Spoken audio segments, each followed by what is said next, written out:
Hello accomplices, I'm Lynda Norman. I'm a watercolor artist here in British Columbia. Today we're going to talk about putting our watercolor bits onto wood panels. So recently in one of the videos we put out, I mentioned how I sometimes attach my watercolor paintings to wood cradle wood panels. I love that. I'm doing more and more of that in my studio lately because it's a great way to present your work. It's a neat, clean finish. Anybody who wants to frame it afterwards can have them popped into a floater frame. But they can also be set up and displayed on a shelf or hung on a wall. You know, there's always lots of options to choose from. And I mentioned it, but I didn't talk about the process. So today we're going to deal with that. So we'll go step by step. What I first do, and we're just going to work on 4x4s today, I like to get a piece of nice watercolor paper, but you can do this on Canson XL student grade paper. For the smaller pieces, that's usually not an issue. You can get some really nice results. Whatever your paper is, I try to divide it, and you can see the pencil lines probably here. These cradles that I purchased from our local art store in bundles of, I think the 4x4s were 8 in a package and the 6x6s were maybe 6 in a package. But you can buy them individually as well online or at your local art store. They're 1.5 inches deep. They're 4 inches by 4 inches exactly. So when I mark off my paper, I like to leave about enough for about 1/16 of an inch on either side of the paper, or of the block rather, so that when I have attached it and it's dried, I can trim that off and make a nice finish. So I've divided my paper. Here I'm doing a series of birch trees. So I've applied my masking tape, my solo tape to shape my trees. And then I will go in and I will make the paintings. I try to be really conscious of the lines here. Because even though I've given myself a bit of wiggle room for trimming afterwards, it's nice to keep the designs from blending into each other. So once I've done that and I've completed my paintings and they've dried, I will cut the pages. And as you can see, I'll hold it this way so you can see the color around it perhaps. The pages are just slightly larger than the wood cradle board. Okay, so I've got my paintings, they're all ready to go. At this point in time, I haven't sealed them, and the reason I haven't sealed them now is because it's very cold here, and my sealers are, they're not completely odorless, and so I don't want to have them smelling up my studio and my lungs. So I'm holding off on the sealing part of things until I can get out into perhaps my husband's garage and set up a little booth where I can do some sealing. But I do want to seal my paintings. Some folks, if they're not painting in watercolor in particular, will use a matte medium or something to finish that off. But I prefer the sprays. And I try to use a UV archival spray on all my watercolors, no matter what size or what I'm doing with them, just because it gives that extra bit of protection. Most of the paints, as you know, that I use are light fast, and I just like to give them that little bit of extra protection.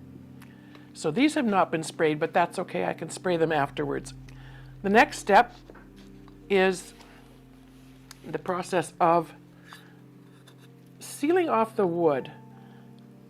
The wood can have acids and impurities that can leach into your paper and your paintings, so you don't want that to happen. What I use is a product called Matte Medium. It's an acrylic product. This one, a little piece of tape just does not want to leave me. This one is a liquid, but you can get a soft gel gloss. There's heavy gel, and different products. This is another one, a local brand, acrylic Demco acrylic, acrylic gel medium. So these products are, as you can see, they're a gel. And as long as they're not dried out, they go on quite well. I don't think for what I'm doing, I'm worried too much about the heavy duty gel part of things. I like the liquid. It moves a little smoother on the surface and it's easier for me to manage. If we were working in acrylics or oils on a heavier base, perhaps you'd want something a little more substantial to adhere them to the boards. But for what I'm doing, this is, this is perfect. So as I say, I will take each cradle board and cover all the surfaces with the gel medium. It just gives a bit of a seal so that anything, as I say, any impurities, any acids in the wood won't come into what I'm putting on in terms of my art, and it won't affect that over time. So this doesn't take too long to dry, but what I do is I do the inside. That's just my process. When that's dry, I will go ahead and do the outside. And as you can see, it's a pretty easy thing to do. I like to keep it fairly even. You don't want ridges. I should mention also that I've taken these little blocks and I've given them a quick sand with a sandpaper block just to make sure that they're, not splintered or have rough edges. Because if you pull those off after you've, now I've put way too much on, it does go a long way. So yeah, if you've pulled off splinters after you've sealed, you're exposing bare wood again. So this is probably, I like to leave mine dry overnight. And I like to keep a fairly smooth surface. If there's a ridge left afterwards or a drip that hasn't, that I haven't caught, then I will quickly sand that off afterwards as well. Once this is dried, like I say, 24 hours is like at least what I like to leave them. I do try to smooth. I see I was pretty generous with the acrylic medium. Don't have to be quite that generous with it, but we can. There, it's pretty easy to clean up.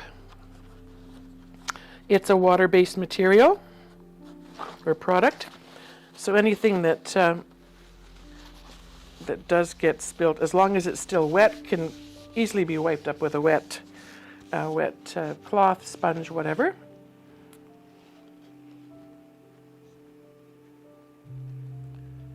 And then this next step is, it's up to you whether you do the next step at all, and if you do, whether you do it now, or at least once the acrylic has dried, or once the product or the process is finished. So I'll set those aside. Make sure this is dry. Now this, as I said, is entirely up to you. You might want to experiment and see what works best. At this point, I try to, I like to paint my sides now, because if I'm going to paint afterwards, once I've got a painting on the top, I'm worried that I might, splash a bit or get a bit on the surface of the painting. Once it's, if it was sealed ahead of time, that's usually not a problem. You can try to get it off, but for these, because I haven't sealed them, I'm going to do it this way. So this is just a very inexpensive black acrylic. You can get it at any hobby store, any dollar store. And I put a bit in a container. Sometimes I'll even give it a bit of a wet down. An old brush, something with a kind of a broad surface on it. This one is one that I was using for the acrylics. I don't think I'll use that on the paint. I will use this one. And I'm just going to wet my brush and dry it off slightly. Pardon me. And I just want to paint the edges. And as I say, this is something, it's entirely up to you. Some folks leave the edges with the raw wood. For most of my paintings, I like to have a black finish. Okay, I don't paint the surface there. That's where my painting is going to go, so I'm not worried about that. And so I'll just give a nice even coat of a nice, you could do white, you could do any color you wanted. You could do a color that coordinates with the paintings that you're going to be applying on the surface. It's entirely up to you. But this is pretty quick and it dries quite quickly. Just make sure it's all in the little crevices and cracks, anything that might be there. If you've sanded ahead of time, it should be a pretty nice smooth process to get this on. I like working with the 4x4s because they're easy to handle. I can get my fingers in there and spin it and turn it and move it around, and it's quite effective.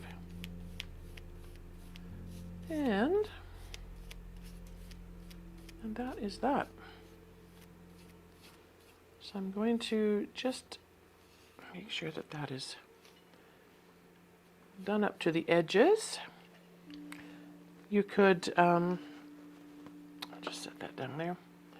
If you wanted to do the back part, that's fine too. I like to make sure that those edges are all nice and covered with paint as well.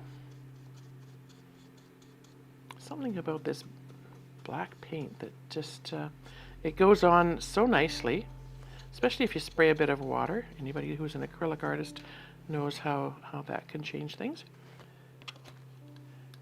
And that's how that's ready. So that's going to sit aside and dry.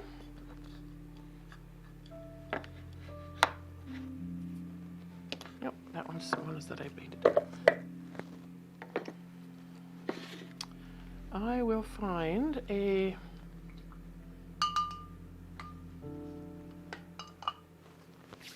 small one that has dried. Let me just step aside here and grab one. This one was done a couple of days ago, so it's nice and dry. It doesn't have the paint on the sides, but I'm just going to worry about that later. I'll decide if I want it painted afterwards. Sometimes, because I'm doing birch trees, sometimes it's nice to have that natural birch siding on it. So here's a little one a little painting that I have done and cut it. What I'm going to do now, I think before I go any further, is I'm going to sign it. These little ones I just signed with my initial, LN, and that way it's ready to go once it's ready to be sealed, and I don't have to worry about it's awkward sometimes trying to sign on the block. So we're back to our acrylic gel. It's already had a coat on the entire surface, inside and out. And this time I'm only going to be applying the acrylic gel, the matte medium. This one's called a matte medium, just to the top surface. And I'm just making a nice light even coat. I want to make sure I get to all the sides and all the edges. You don't really want to be trying to tuck some of this into the or under the corners if it's not quite adhered when you're done. So very gently back and forth, making sure all my corners are done and the edges are covered. And I'm going to adhere my little painting. Some folks put their acrylic on the back. I don't ever worry about that, but if you wanted to, you could certainly get some on there.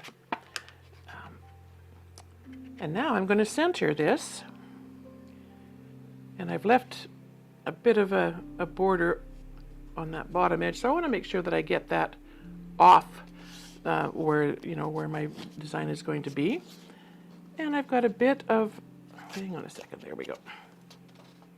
And if I look on the side, I can see where I'm at. I can see where there's a bit of an edge all the way around for trimming later. And I have a little brayer, and I'm going to use that just to make sure that my painting is connecting with all of that gel that I put on the surface of my little block. Whoops.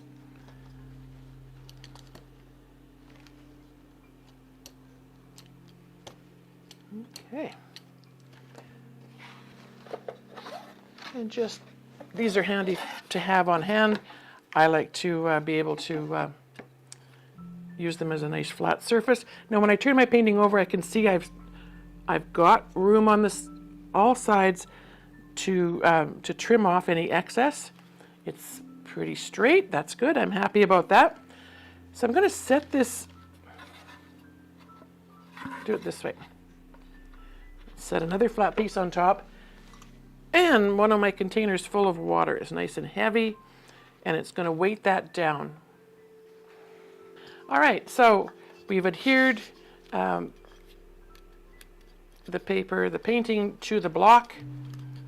I'm going to set that inside the little cradle board that I've got sitting on hand. I like to have a nice flat surface, a clean surface, so this works well for my purposes. Set another one on top, and then a water container with some water in it so that it's nice and heavy. And I'll leave that sit for about 24 hours. And then when we come back after 24 hours, we have a little completed piece. So I'm going to trim this now. It's nice to have a good sharp X-Acto knife on hand, and sometimes it's good to stand up and do it, but I will do it sitting, and I'm just going to very carefully score. This is a self-healing cutting mat, so always handy to have one of those on hand. This side is just barely got paper sticking out of the side, but that's great.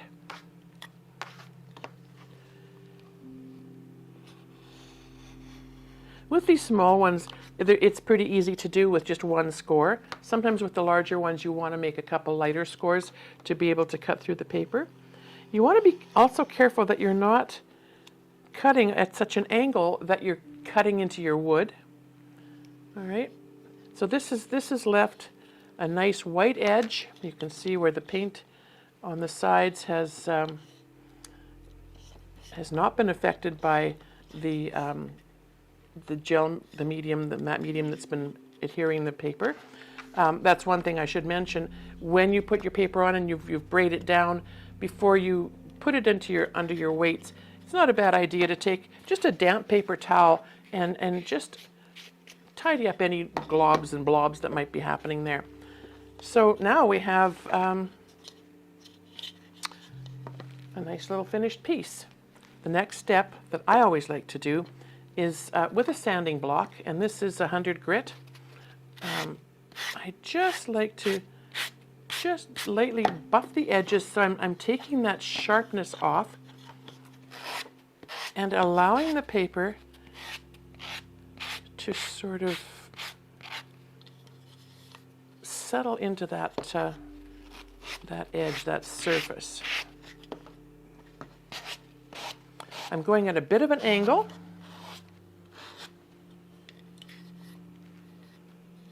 It sort of gives a, not a decal edge, but